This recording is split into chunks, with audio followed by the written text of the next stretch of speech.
दिनै बिटिआरनि चिफ मानगोनां प्रमद बर'नि दैदेननाय सरकारा गमामायैनो दिनै मोगथाङाव फोरमान होदों। मानोना गुबुन गुबुन राजनीति दोलोफ्रा दिनैनि दिनावहाय इउपिपिएल सरकारा जेबो जौगाथायनि खामानि मावनो हायाखै होननानै बुंबाय थानायखौ जों खोनादों। आङो दिनैहाय मानास सेरफां समस्तिनि सासे एमसिएलए हिसाबै दिनै आङो रोखायै फोरमायनो लुबैनो हायो बा फोरमायनो हायोदि दिनैनि दिनावनो अनलि आंनि मानास सेरफां समस्तियाव मोनबा खुन्थिया जों गायसनना जाबाय। मोनसेया जाहैबाय मफियाल बाजार टु बालिमारि एलपि स्कुलसिम मोनसे सिसि ब्लक लामा। मोनसेया जाहैबाय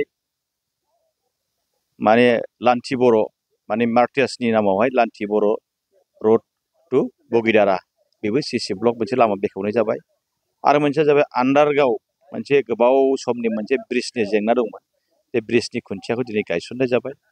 आरो बिनि उनावहाय बिष्णुपुर आन्चलिक आख्रास अफिसाव सिलारायनि मोनसे मुर्ति बेयाव गायसननाय जाबाय। आरो बिनि उनावहाय बर' बाजार भिसिडिसिनि बेन्दोङाव बोरिपारा होननाय गामियाव बेयावबो सिसि ब्लक बेखेवनाय जाबाय। दिनै जोबोद गोजोननाय मोनदों। मानास सेरफां ओनसोलनि रायजो राजाफ्राबो गोजोननाय मोनदों। मानोना गमामायैनो दिनैनि इउपिपिएल सरकारा बे खामानिखौ मावफुंनो हाबाय। बेनि थाखाय समस्तिनि रायजो राजाफ्रा गोजोननाय फोरमायदों। बेथ' नंखाय नङा।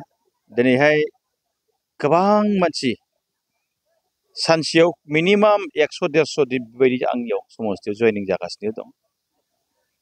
बिनि गेजेराव 100 जन जयन जाब्लाबो हयथ' 80% थाब्लाबो जोंहा जथेस्थ'। बेनिखायनो दिनैनि दिनावहाय मानास सेरफां समस्तिया इउपिपिएलनि थाखाय सिकुर समस्ति जाबाय होननानै जों रोखा बुंनो हायो। बेयावथ' बांसिनानो माने फ्राय 6000सो मानसि जादों, नंगौ थिग। खिन्थु 6000सोआव भट गैयै मानसिफ्रानो गोबां दंमोन बेयाव।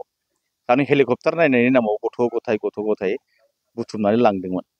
बिमायानो साथाम साब्रै बेबायदि गथ' बुथुमनानै लांदों। बे हिसाबै मानसिया जादों जायाखै होनाखै। खिन्थु बेयाव मोननै कास्टनि मानसिखौ जों नुनो मोनाखै। एक नाम्बारावनो जाबाय बर' कमिउनिटि, 2 नाम्बाराव जाबाय मुस्लिम। मिनिमाम एकदमबारे 100नि 1000 नङा 100 मानसि बेयाव बर'फ्रा एटेन्ड जादों आरो मुस्लिमाबो एटेन्ड जादों। बेनि बेलायाव माने दिनैनि दिनाव जे मुसलमानफ्रा बिजेपिखौ समर्थन खालामा आरो बर'फ्राबो बांसिन खालामा, बे बुस्थुआ रोखा।